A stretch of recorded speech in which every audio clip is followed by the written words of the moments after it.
अस्सलाम वालेकुम मेरे प्यारे दोस्तों, ये आप पहले साउंड सुन लें इसका। मैं आपको बता दूं, इसकी टाइमिंग चेन आवाज़ कर रही है। मैं आपको खोल के चेक करवा देता हूँ।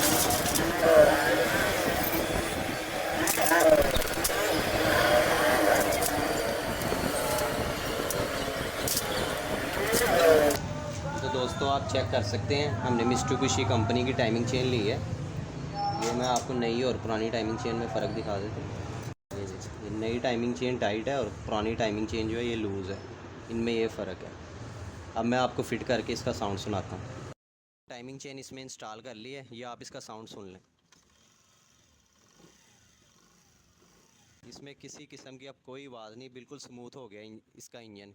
इंशाल्लाह मिलते हैं किसी नेक्स्ट वीडियो में, तब तक के लिए अल्लाह हाफ़िज़।